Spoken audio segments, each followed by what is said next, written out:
서울 강남과 강북에서 올해 서울의 최대 규모의 분양이 시작됩니다. 얼어붙은 청약시장을 녹일 수 있을지 분양 성패에 관심이 쏠립니다. 인동 첨단 소재가 미국 GI와 손을 잡고 볼리비아 리튬 프로젝트에 뛰어들었습니다. 인동 첨단 소재는 향후 5년 동안 하얀 석유로 불리는 리튬을 121만 톨 채굴하겠다는 계획입니다. 근무아파트 주민들의 돈 없는 집단 행동에 급기야 재건축 승인을 취소하라는 목소리까지 나옵니다. 애플페이 상륙이 코앞으로 다가오며 금융업계가 술렁이고 있습니다. 애플페이가 간편 결제 시스템 시장에 지각 변동을 일으킬지 이슈 플러스에서 짚어봅니다. 생경제라이브 출발합니다.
시청자 여러분 안녕하십니까? 센 경제라이브 서정덕입니다.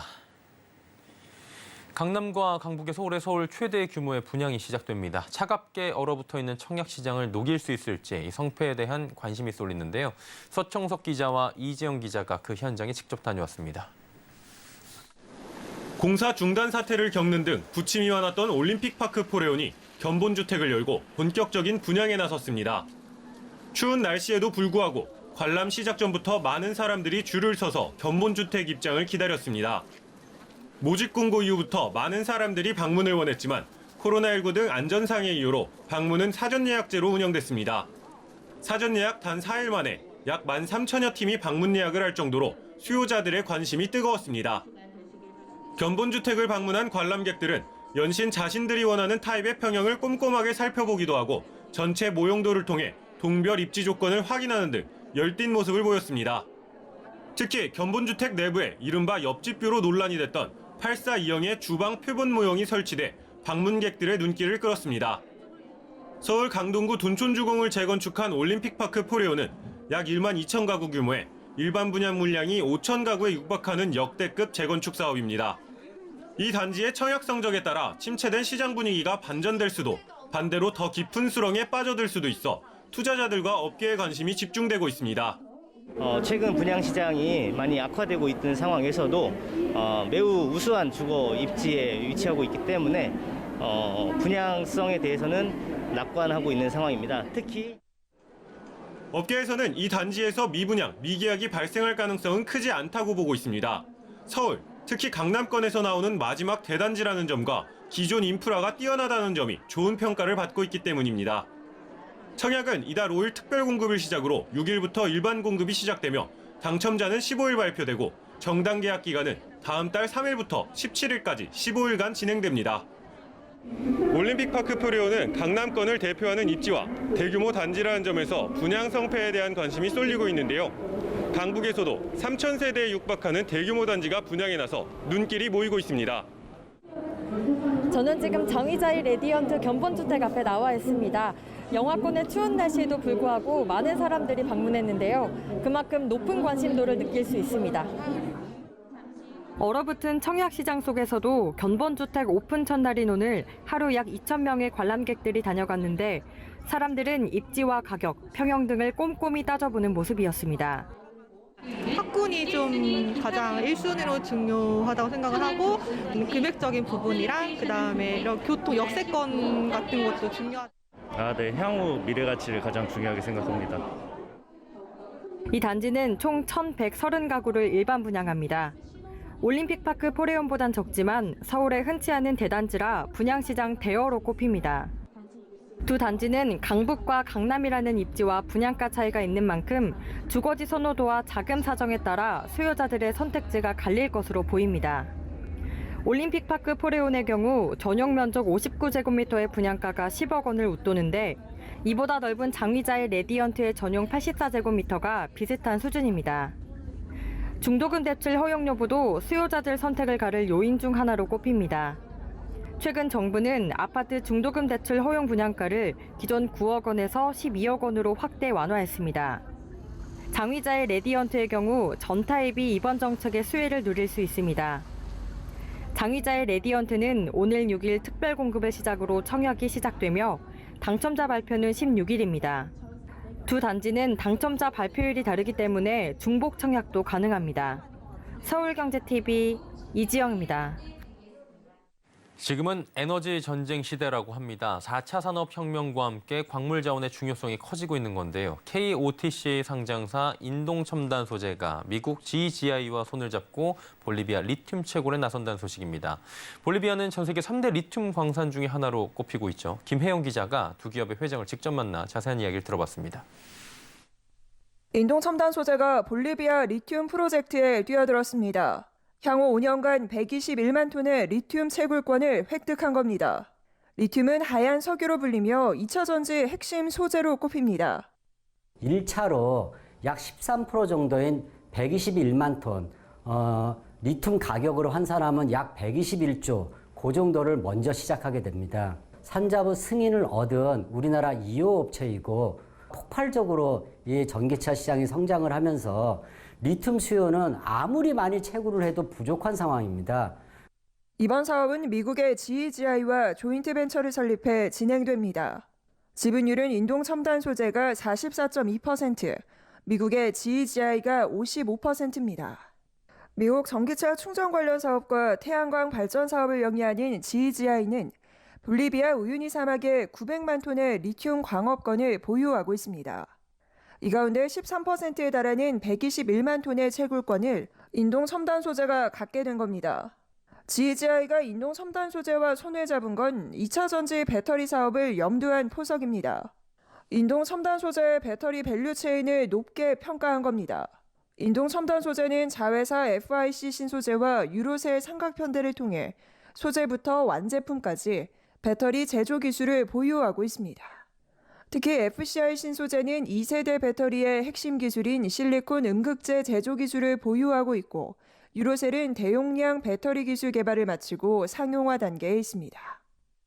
Our relationship between Indong and GGI is very strong, and we are really not want to work with Indong. Yes, that's why we have given them about 13% of our contract, which is about 1,315 metric tons of lithium, and we work together. And Korea is a little bit slower right now as a market, and he's doing what he can to make things happen faster.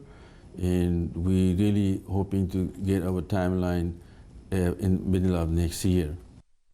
GGI와 인동첨단 소재는 내년 3월까지 리튬 다이렉트 추출 장비를 미국에서 완성하고 미 군용 수송기 C-130으로 해당 장비를 볼리비아로 직접 이송할 예정입니다. 이후 해당 장비를 설치하고 생산 공정을 본격 가동해 실제 리튬 채굴은 내년 5월 정도로 예상하고 있습니다.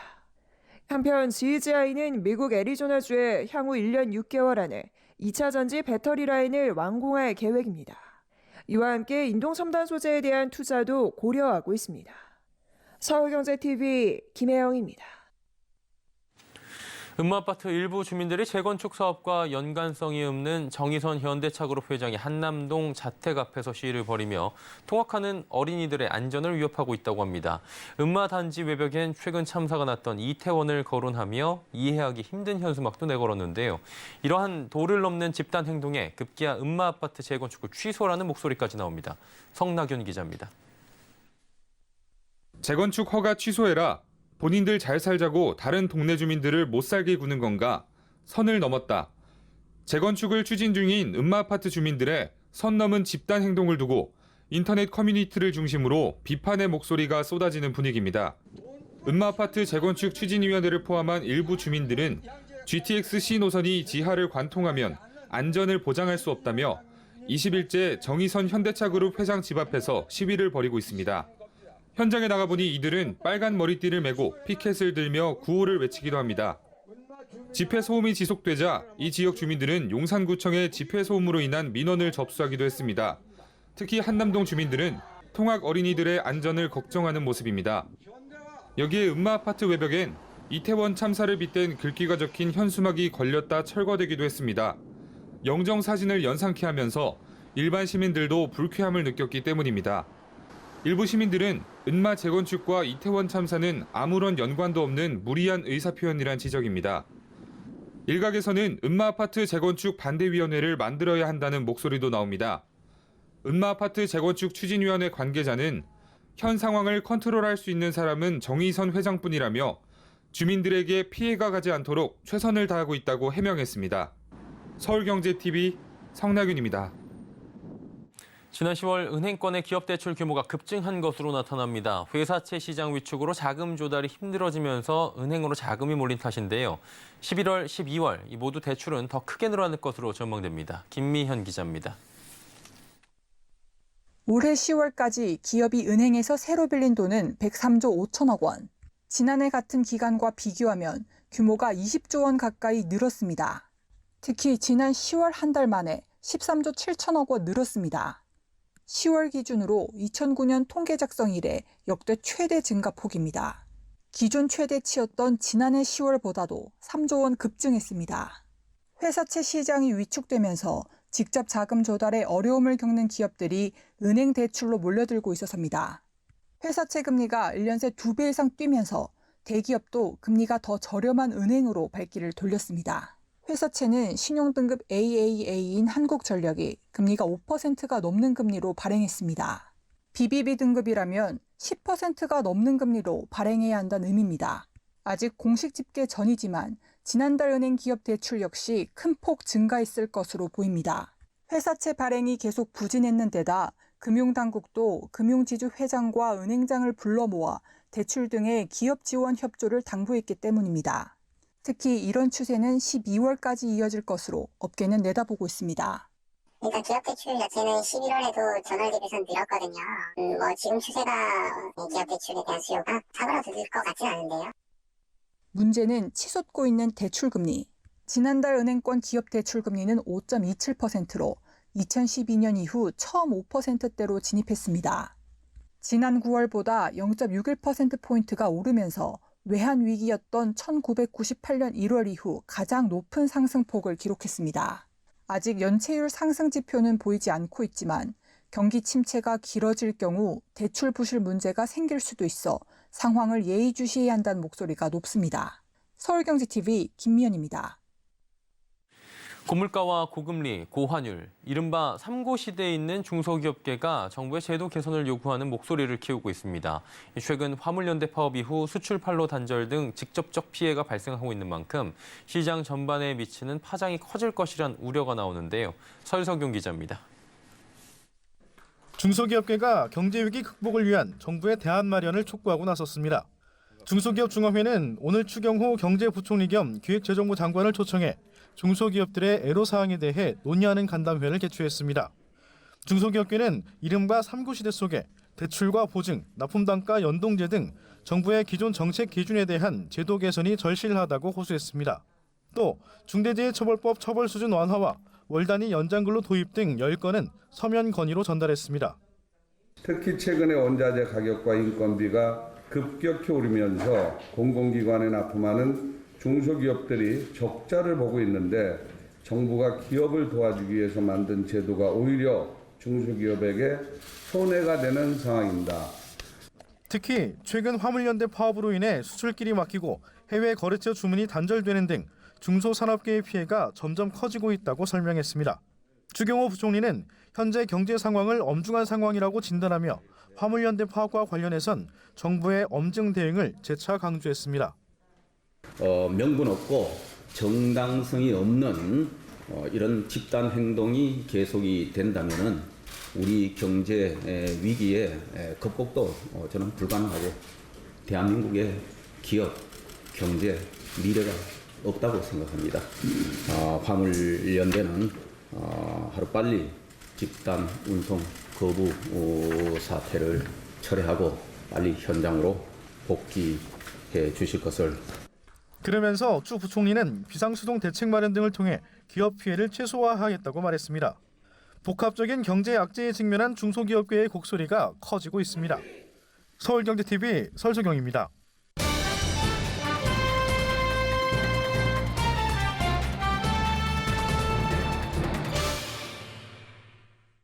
지금 국내 결제 시장에서 가장 핫 이슈로 꼽으라면 단연 애플페이의 국내 상륙일 겁니다. 많은 분들이 기대하고 계실 텐데 그러다 보니까 업계에서도 파급 효과가 굉장히 크다는 판단 때문에 업계도 덩달아 긴장하는 중이라고 하는데요.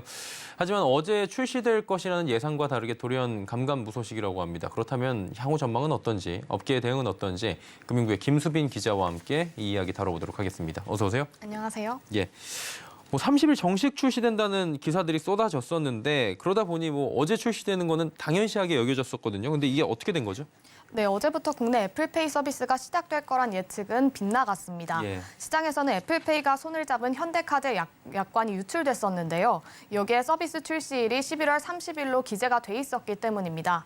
또 실제 현대카드는 일부 모빌리티 차량에서도 30일 출시를 광고해왔습니다. 아직 양사는 구체적인 출시일과 제휴 여부에 대해서 말을 아끼고 있습니다.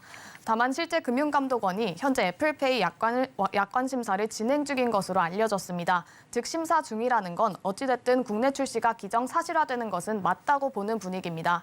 금감원이 심사를 마친 뒤 최종 수리를 해야지만 국내 정식 출시가 가능합니다. 따라서 업계 예상보다는 늦어지고는 있지만 통상 약관 심사가 한두 달 걸리는 점을 고려한다면 연내 출시될 가능성이 높다고 보고 있습니다. 예, 애플페이 출시와 관련해서 이미 업계의 움직임도 분주하다고 하는데 지금 어떻습니까? 그렇습니다. 특히 유통업계의 움직임이 가장 분주합니다. 어떤 움직임인지 말씀을 드리기 전에 애플페이 결제 방식부터 설명을 드리겠습니다. 애플페이는 근거리 무선통신인 NFC 방식을 채용했습니다. 그러니까 애플페이를 실행했을 때 나오는 신호를 NFC 방식으로 받아줄 수 있는 단말기가 필요합니다. 하지만 현재 국내에서 NFC 결제가 가능한 단말기는 5%도 채 되지 않습니다. 그렇기 때문에 NFC 단말기 보급 정황이 곧 애플페이 도입 준비라고 보고 있는 겁니다. 업계에 따르면 롯데백화점은 애플페이 도입설이 나오기도 전부터 NFC 기능을 지원하는 결제 단말기를 매장에 들여놨습니다. 롯데 하이마트 역시 NFC 결제 단말기를 일부 매장에 설치한 것으로 알려졌습니다. 이데아커피도 11월 마지막 주부터 가맹점을 대상으로 NFC 지원이 되는 단말기로 교체를 진행하고 있습니다. 키오스크는 내년 초에 NFC를 지원하게 된다는 방침입니다. 다만 애플페이 도입과 관련해서는 공교롭게도 타이밍이 겹친 것이라며 단지 결제 방식을 다양화하기 위한 것이라고 설명을 했습니다. 아직 NFC 단말기 도입 초기 단계이기 때문에 이미 사용 가능한 매장과 프랜차이즈를 중심으로 우선 적용이 될 것으로 보입니다. 현재 이용 가능한 곳으로는 이마트, 코스트코 등 대형마트와 편의점 그리고 스타벅스 등 카페 등으로 꼽히고 있습니다. 일단은 대형사로 지금 한정적일 것 같은데 카드사들이 지금 긴장을 할 수밖에 없는 상황이거든요. 업계도 지금 오픈페이 준비한다는 소리도 있었는데 어떻게 진행됩니까? 네, 카드사들은 12월 중순쯤 선보일 오픈페이로 대응 무기를 마련하고 있습니다. 당초 본래 10월 말 시작 예정이었지만 회사 간 이견 등으로 지연이 되고 있습니다. 오픈페이는 특정 카드사의 간편 결제 앱에 다른 회사의 카드를 등록해 사용할 수 있게 하는 서비스입니다. 현재는 각 카드사 앱에서 자사 카드만 등록 및 결제가 가능합니다. 그러니까 카드 여러 장을 가지고 있는 고객이면 각 카드사별로 앱이 따로 설치가 필요한 겁니다. 어떻게 보면 카드사들끼리 연합군을 형성한 셈입니다. 국내 주요 카드사인 삼성과 현대카드는 오픈페이에서 빠졌는데요. 신한국민, 우리 등 나머지 카드사들이 모두 참여해 지금 시스템을 구축하고 있습니다. 카드업계는 굳이 애플페이가 아니더라도 오픈페이를 통해 요즘 뜨거운 간편 결제 시장에서 더 경쟁력을 높인다는 보관입니다. 그러니까 긴장되는 건 사실은 삼성페이가 당연할 것 같습니다. 그럼 판도가 좀 흔들릴 것으로 지금 보입니까? 아무래도 긴장을 할 수밖에 없는 상황인 건 맞습니다. 금융업계에서도 애플페이 도입이 결제 서비스 시장에 분명한 파장을 줄 것으로 보고 있습니다. 애플 스마트폰의 국내 점유율은 약 33% 정도인데요. 사용자층을 세부적으로 뜯어보면 지난 7월 기준 20대 젊은 층은 무려 과반이 넘게 아이폰을 사용하고 있기 때문입니다. 근데 사실 관건은 인프라 구축입니다. 앞서 말씀드린 대로 NFC 단말기의 보급이 보편화되려면 좀 시간이 걸릴 전망입니다. 삼성페이는 현재 별도 수신 기기가 없어도 일반 카드 리더기에 가져다가만 되면 결제가 가능한 상황이기 때문입니다. 그러니까 현재 범용성이 좀 압도적으로 좋은 셈입니다. 또 초기에는 현대카드 고객 대상으로 한정될 거란 관측도 나오고 있어서 범용성이 좀 제한적일 수 있을 거란 평가도 나옵니다. 여기에 카드사 연합 오픈페이가 얼마나 소비자의 편의성을 높일 수 있을지도 미지수입니다. 그래서 당분간은 삼성페이가 점유율을 이어갈 전망이지만 다른 페이들이 국내에서 자리를 어떻게 잡느냐에 따라서 판도는 얼마든지 바뀔 수 있습니다. 그리고 사실 올해 상반기 카드 기반 간편 결제 서비스 중 핀테크 기업의 비중이 약 66%를 차지했습니다. 네이버와 카카오 등 페이 이용자들은 또 꾸준히 늘고 있기도 합니다. 따라서 간편 결제 시스템 시장의 경쟁은 한층 더 치열해질 전망입니다. 예, 업계에서도 그리고 국민들도 주목하고 있는 애플페이 국내 출시와 관련된 소식들 짚어봤습니다. 김수빈 기자였습니다. 고맙습니다. 감사합니다.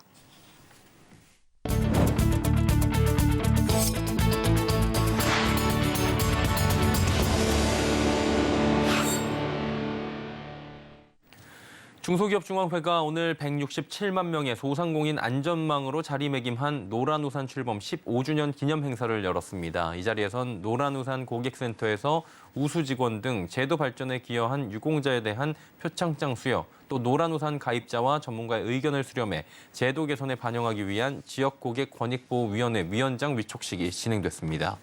중기중앙회는 노란우산 복지사업 추진 로드맵을 발표하고 배우 정준호 씨와 남보라 씨를 내년도 노란우산 홍보대사로 위촉했습니다. 김기문 중기중앙회장은 노란우산은 2030년도까지 가입자 300만 명, 부금 50조 원이라는 새로운 목표 달성을 위해 앞으로도 최선을 다하겠다며 특히 고객의 복지 향상, 권익 보호를 최우선으로 하겠다고 말했습니다. 중소기업중앙회가 창립 60주년을 맞이해 중소기업의 60년의 역사와 100년의 미래 비전을 담은 조형물을 설치하는 제막식을 개최했습니다.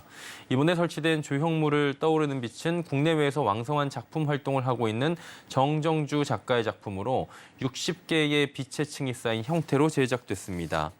60개의 층은 중소기업 60년의 역동적인 도전과 성장의 시간을 마치 빛의 물줄기가 솟아오르는 듯한 모습으로 표현했고, 구조물 내부는 빛의 유연한 흐름으로 채워 중소기업이 추구하는 변화, 경계 없는 소통과 융합, 미래로의 도약을 나타냈습니다.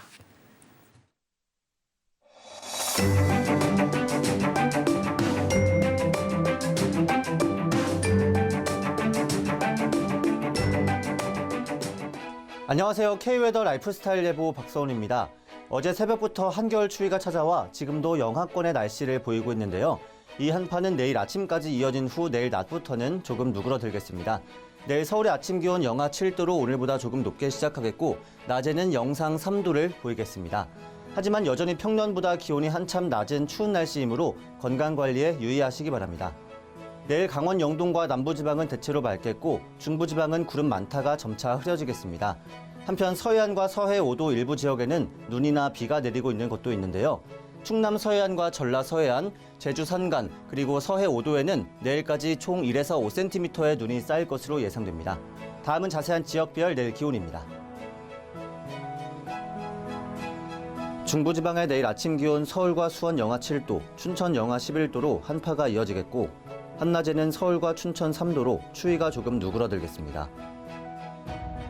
동해안 지방 속초와 강릉 영하 6도로 추운 아침이 되겠습니다. 한낮에는 속초 3도, 강릉 4도, 울진은 6도까지 오르겠습니다. 남부지방 대구 영하 4도, 광주 영하 2도로 아침에 추위가 이어지겠지만 한낮에는 광주 7도, 부산 9도까지 기온이 오르며 추위가 잠시 물러나겠습니다. 서해는 눈이 내린 후 개겠고 남해는 흐리고 동해는 구름 많겠습니다. 물결은 동해 4m로 매우 높게 일겠습니다. 수도권과 강원 영서, 충남 북부는 토요일에 눈이나 비가 오겠고 제주는 계속 하늘 흐리다가 주말 동안 비가 오겠습니다. 날씨였습니다. 생경제라이브 저희가 준비한 소식은 여기까지입니다. 편안한 저녁 시간 보내시길 바랍니다. 고맙습니다.